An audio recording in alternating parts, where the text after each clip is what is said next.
Let me talk about money. Did you sort of face any struggles? No, I have no sob story. This is going to be a very boring Not podcast a sob to you. story. No, not a sob story. My God. Don't speak too much. People are buying product, Yeah. but they don't know what to do with it. The most fun celeb to work with?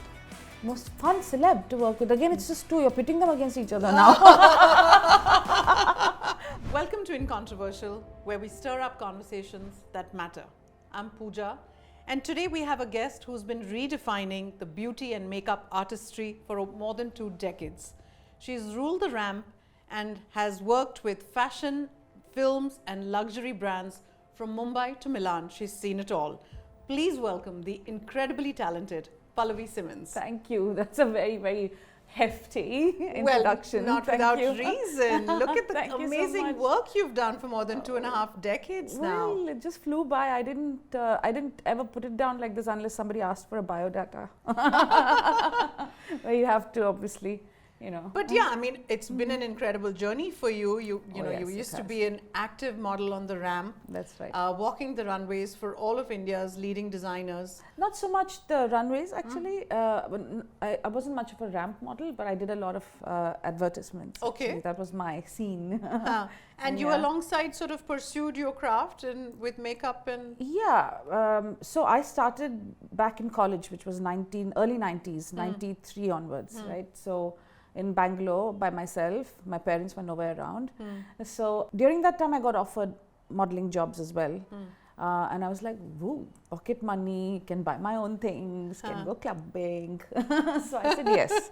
So when I started modeling back in the day, there weren't many makeup artists. Sure, there would be a makeup artist, but then Yeah. they'd had to deal with so much. So their sponges were all questionable, brushes were a little. Yeah, yeah.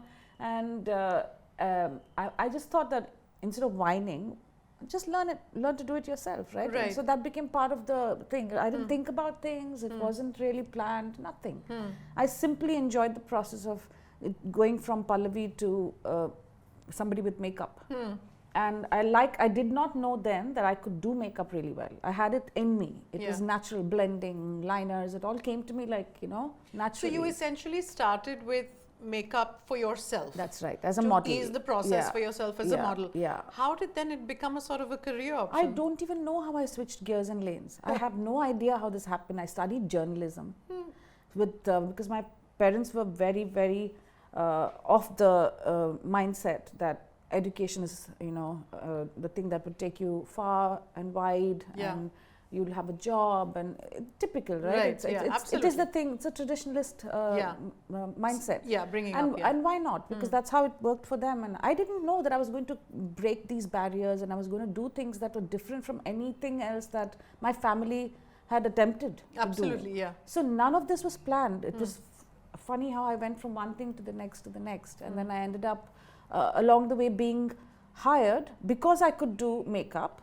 I would say, okay, she can do her makeup too. So it'll be easier, no? So get her on board for this job and so and so. And that's how I started doing makeup. And in switching those lanes, Pallavi, was there a time where you were only sort of being hired for makeup and the modeling assignments sort of No. trickle down? Let me talk about money. Oh. Okay, it is not a very generous industry, as we know, and I don't mean to whine. I'm not complaining about it. Yeah. But I was not being paid separately for both jobs. I did all of this. In fact, I find myself in a place in my life where I think I've had a really rich experience because I've had no expectations. Nicely said, yeah. Of where I was headed. I was having too much fun to think about how I was balancing, my Excel sheets. Yeah, yeah. I didn't think like that. And maybe that's what propelled me into the places that I never thought I would go or if I had charted that journey. Correct, yeah. So money-wise, no, I didn't get paid more and more. I was still a model getting paid for modeling gigs. And I happened to be able to do my own makeup, which actually saved me the trouble of having to dig into somebody else's time and tools, which was a big thing for me. I mean, one of the OCD things that, has been with me and stuck. And I'm, till date, even if I have an assistant with me on a shoot, I clean my own tools. So I think that's. And in tools is where the magic lies. And in In sort of making it as a full-on career option, I mean, did you sort of face any struggles? Did people not take you seriously when you said you're a makeup artist? Like, No. were there any challenges? No, I have no sob story. This is going to be a very boring Not a podcast for you. sob story. No, not a sob story. My God, I don't think No. there's anything like a sob story because No. every story is interesting. As in, no, I haven't had anything that set me back. I can't say I have. Either it's probably to do with my mindset, because I am a bit, for some people may think of me a bit ditzy in a sense, and not in a negative way, but in a way that uncaring.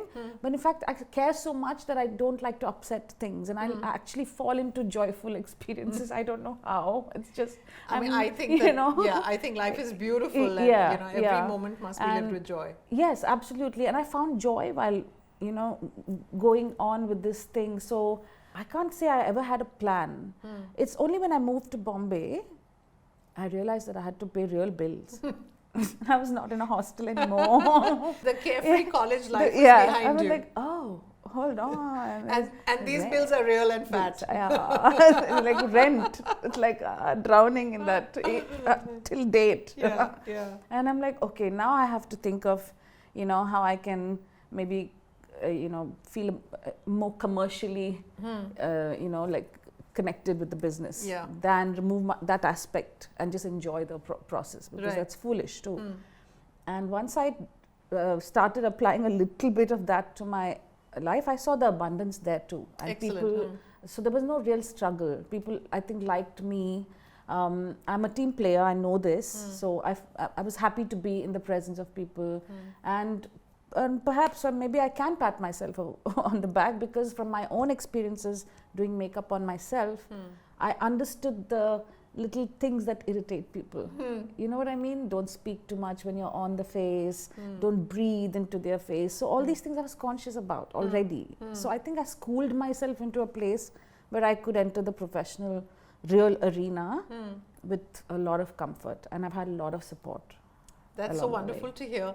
And in, sort of entering that arena, as you call it, was there that sort of a breakthrough moment where you, sort of did a big gig, or was there, I understand that you do, work with films and work with celebrities as well? Well, honestly, I stayed away from films for the longest time. And there was one rope hooked in there and yanking me like this, and I was like against the, like, no, too much commitment there, so because of my learning along the way, I always thought that I had the personality that could help others learn. Because makeup, in spite of it being such a simple thing, something that you do every day, people tend to attach so much fear to it. And for me, it was awesome to be able to take somebody and help them with little tips. Even in college, I remember helping them with liners and so on and so forth. Then I realized that for me, that was a path very clearly, clearing up for me to take. Because I think there was a big gap in education all the time in makeup, all the time. And I think it exists even now. People are buying product, but they don't know what to do with it. Yeah, I mean, that's it. Today we do have courses which teach hair and makeup, and in fact a lot of advanced courses as well. But back then there weren't any of those options. No, there weren't. And it so happened, for me, two major things happened along the way. I was still modeling, still, doing makeup. Of course, motherhood happened. So I stayed out of the business for a good 5 years. I didn't do anything. And then MAC Cosmetics entered India as the first major makeup brand. Aside from the ones that are homegrown brands. Like an international big. Massive. And everybody used to aspire to looking like those people. Absolutely. And MAC had this amazing philosophy. Their background, they never advertised. So you just literally bought something that somebody bought. Spice pencil, for example. Somebody bought it. Was the supermodel lip pencil of the 90s, right? So everybody was spice. So riding on that major, MAC love, when MAC entered India, I had the cheek to go and tell them that they should give me the job at MAC, because I would be the perfect person to be employed by the brand. And did it work? Yes. Excellent. So you see how I joyfully fell into it. Page working right in your favor. I'm like, come on now. So then that began another kind of journey where I started understanding the technicality of makeup itself, where it wasn't just fun, but it was fun turned into business. Yeah. It was fun turned into learning math, like, proportions of the face, so it literally, I had a step up from where I already was. Wow. For me, that was the big breakthrough. And in that process, I also was dealing with customers, people like regular people. Yeah. And then I realized I should teach. And where do you teach now? So I don't have a school or anything, but with that, I quit Mac in 5 years. But have you heard of this platform called Glamorous? Yes. Okay, so I was the first artist that they worked with. So Zubin Sarkari, Naveen and I was the talent and they were the brains. Yeah. And I did makeup videos for Glamorous. Okay. So let's say the first YouTuber from India that did makeup videos back in the day. Wow. And that was my teaching journey. Well, you should revive some of those, given the plethora of sort of YouTube influencers we have giving. It's changed. I think that mine was more education oriented. It wasn't like those tap fingers, tap, ta-da. No, it was like proper step 1, step 2, step 3 long videos. But it was still something, and I knew that was where I was heading, and I was steadily heading into that business, because on the back of that came contracts with Unilever, contracts with Tata's. Then I did something quite recently with Aditya Birla Group. So I was falling well into that space. And your representation at the Marrakesh Film Festival, of Indian sort of beauty and makeup artistry, was that also something on similar lines? There's a funny story behind that. I had quit Mac by this time. Okay. And then I was on a shoot. I was on a shoot and I was getting this French call continuously, and I'm like, can't. So I'm hanging up because I thought it was obviously one of the scam calls, you know. Yeah. And there was back then on my BlackBerry, if I remember, Nokia even, there was nothing to say that this was a spam call we didn't or have anything. Truecaller. It was just back an then. international number, and I'm like, nah, not for me. Yeah. Anyhow, after the incessant receiving of calls during the lunch break, I picked the call to tell them that it's you probably got the wrong number. Right. So in French, somebody's asking Pallavi. I'm like, oh, okay, that sounds like my name. So this is intentional. Yeah. So I said, yes, this is Pallavi. She said, please read mail. So we hang up, because by then very quickly we figured that we're not going to be able to communicate on this call. And so I read the mail, and there's an email from Christian Dior, which is the official sponsor for Marrakesh Film Festival. Wow. And I've ignored this mail for days. No way. Because I didn't think you thought it was a spam mail. I didn't see the mail, to be quite honest. And the calls I ignored because I thought it was not for me. Anyhow, check the mail, and there's a detailed invitation and schedule itinerary already for what the festival was about, what my role in it would be. Yeah. And so that year, they were celebrating 50 years of Bollywood cinema. Okay, at Marrakesh. At Marrakesh Film Festival. Okay. And they wanted an Indian to be part of the representation in makeup there. And I was invited to that festival, and that's how it came about. How lovely. So thank God I took that call.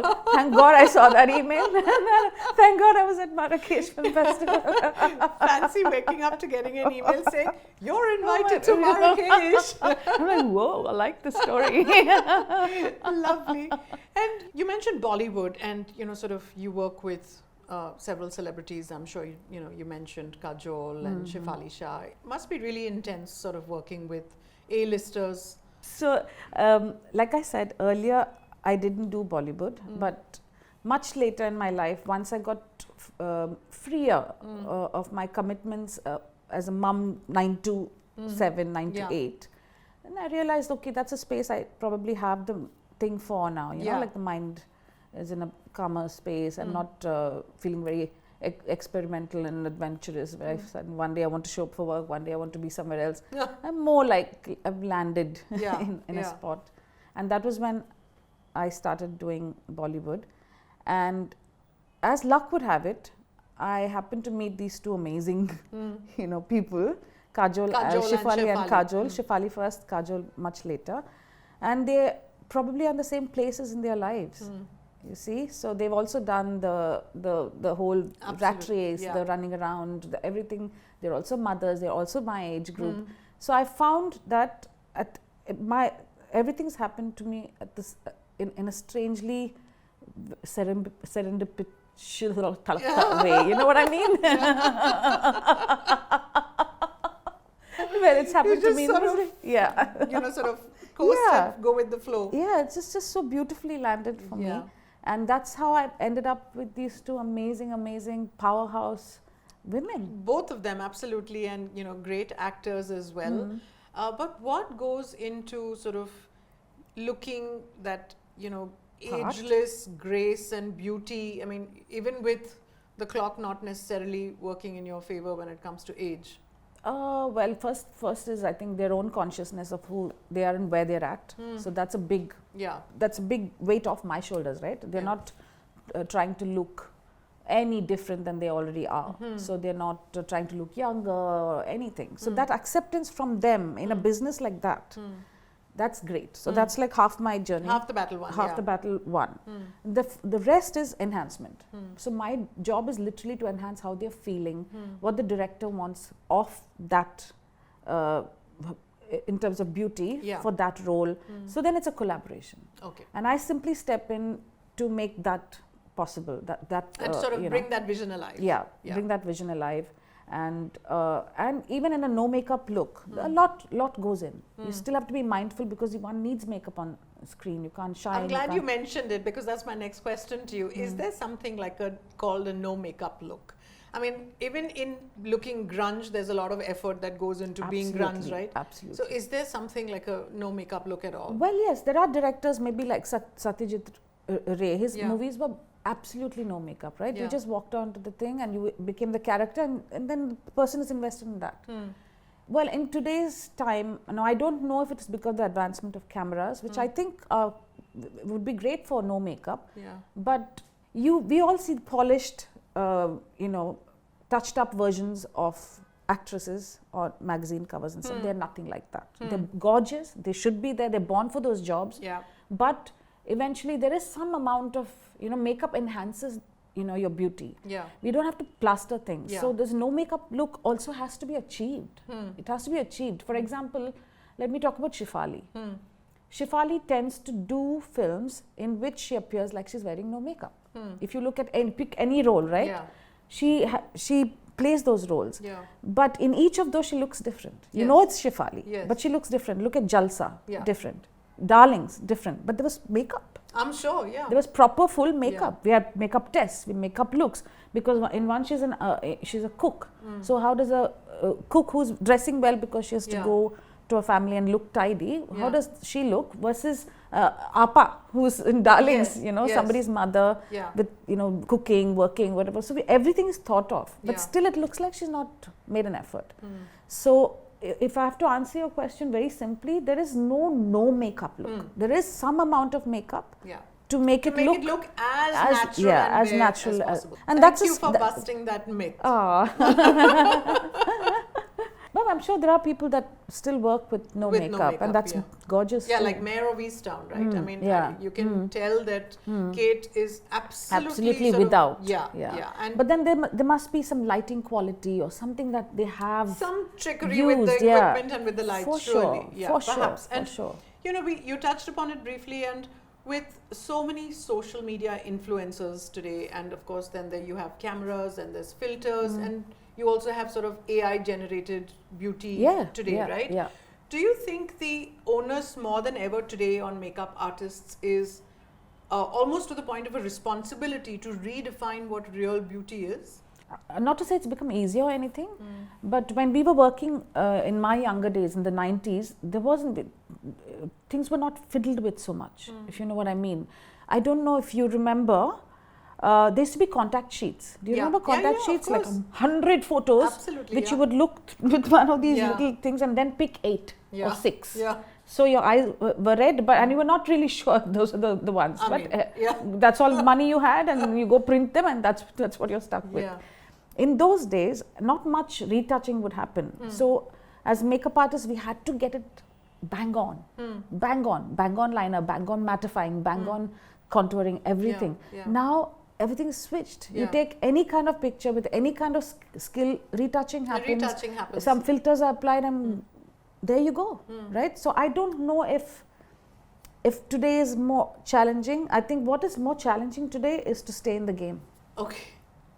You know, to stay in the game, to keep abreast with trends more than the trends, with the technicalities. Oh, how do I use this filter? Where do I, look from? How does my makeup look nice? How many Kelvin should I turn my ring light to? So there's so much tweaking. There's so much possibility for anything you to do to look amazing. And you have one try, two tries, a million tries. Back then it's like being in theatre. You have one go at it. One go at it. You do it and pack up and go home.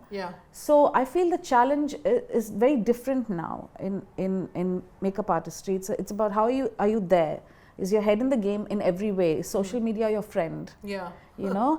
So I'm not saying the skill is taken out of the equation. I just feel skill is one of the things that you have to stay in the business. Well, you've been fabulous, Pallavi, but we'll have a fun, quick, rapid fire round, if I may, because... Don't get me in trouble, huh? Not at all, not at all. Just want you to be your spunkiest best.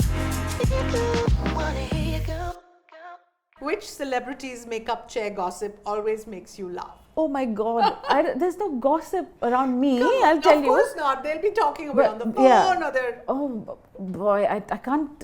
That's a tough one. Oh, come on. That's a tough one because we have, in both teams that I work with, it's such a rollicking time and it's not about gossip. We're just doing nonsense that does not fit our 50-year-old so-called. So I think it's mostly just having a great time. I can't say it's gossip at all. And I'm not lying, I swear. I'm sure you're not. I can just imagine what the energy would be. It's nuts. Yeah. If you could use one makeup product forever, which one would it be? Lip balm. Good old lip balm, right? Just it's there when you need it and it does the job. A Bollywood star who surprisingly knows a lot about makeup. Kajol. Okay, all right. Is she like sort of very into it? She really loves it. She enjoys it. She experiments with it. She has a daughter who informs her, of the trends and what's going on and everything. So she's in it and she looks after herself really well. And she does look fabulous. Yeah, so she looks fabulous. Nice. If your makeup career had a tagline, what would it be? Joyous. Lovely. Yeah. How lovely. A joyous career. Yeah. And what's one makeup hack that you cannot live without? It's not a hack. It's a tip, I would say. Most people freak out when mascara gets on their lids because all of us tend to do it quickly and people think that you have to wipe it with your hands. In fact, no. Mascara always sets to a powder consistency. Let it dry, and take a Q-tip and wipe it off. It will fall off without any remnant. Oh wow. I've noticed people freaking out with this. So more than a hack, it's a tip. And I think the world needs to know it. And it's a very handy tip to know. If you could design one new makeup product, what would it be? I would do something that's very sheer for the skin and not necessarily take on a color but kind of blur things. So you're happy in your skin, and I think they do exist. It's not something that I would create, but for Indians to understand that your skin is gorgeous just the way it is, with the freckles, with the darkness around the eyes and all of that, just to blur it a little bit. I would like to create something for Indians like that. So it's not a powder, not a foundation, but just something to blur the appearance of pores and lines and stuff, which we are so conscious about. So you put it on and you feel like it will protect you from the sun, but you're still wearing your skin with no extra color, and then enhance with and dabs of being comfortable in your skin, right? And that's a life I think one has to live that to feel that they've gotten there. Right. Well, only if you know it, you can. I suppose. Yeah. Who's that? Someone who's always ready for an experiment. I haven't worked with very many people outside, but I think maybe Neha Dhupia. Okay. Someone who's got flawless skin. Also Neha Dhupia, Bipasha Basu. Butter. Yeah? Butter. The most fun celeb to work with? Most fun celeb to work with. Again, it's just two. You're pitting them against each other now. They're both great and they're friends of mine and I love them dearly. So I really think it's fun for me both places. They're different types of fun. With Shefali, it's madness. For all the intensity on screen, she's like a child. Aww. You give her a little toy and she's like, zag, zag, zag, zag. It's one of those. So there's that with her. With Kajol, it's laughs. You just make her tinkle a bell and there's peals of laughter in the van. So how can I, they're both so much fun for me, and to have landed in that at so late in my life, it's just like. Lovely, but anyways, I'll let you get away with it. And this is not necessarily for someone you work with, so be unabashed in your answer. Someone who needs a makeup transformation. I think Urfi. Urfi Javed? Yeah, because she's a good-looking girl. And if she's out there, she's already out there. Firecracker. Yeah, I just feel like if she had a person to express that for her, I mean, be bold, be everything you are. She's so bindas. So bindas, yeah, right? But don't overdo your makeup. She doesn't need it. She has great skin, but she plasters her face. There's too much. She should express through that too. Make that an aspect of her. See, now that's a fabulous answer. Oh, you're saying I didn't do so well till now? No, of course you did. But you were scared of sort of saying, No. I just said I have so little experience in Bollywood. That's the truth. Yeah, but it's from your observations of, sort of seeing people. Yeah. And someone who takes the most amount of time to get ready? Time to get ready between the two of them to know. So I don't know again. Okay, Sorry, very boring. I don't know, but they're both super quick. We all are 90s girls. We don't waste time on things. It's cracking now. Come on, chop. Let's get on with the job. Let's get on with the job. Pallavi, this has been an absolute riot. Thank you so much. The glam, the gossip, and just the right amount of controversy, not to forget the ethical choices and responsibility. Of course. It's been such a pleasure. I was nervous before coming here, because I have never been on this side of the camera. No, that's untrue. I was a model, but not like this. So this has been But I'm so glad. awesome. Thank you for bringing your spunk and your sparkle. Thank you for drawing it out of me. Oh my gosh, no, it's been fabulous. And to everyone superb. listening and watching, do like, share, comment and tag us. And if you've watched the episode, share your feedback as well. That would be absolutely fabulous. Until then, stay tuned, stay bold, stay fabulous, and keep watching InControversial for a little bit more madness. But remember to blend that foundation right. Yes, that too. Thank you.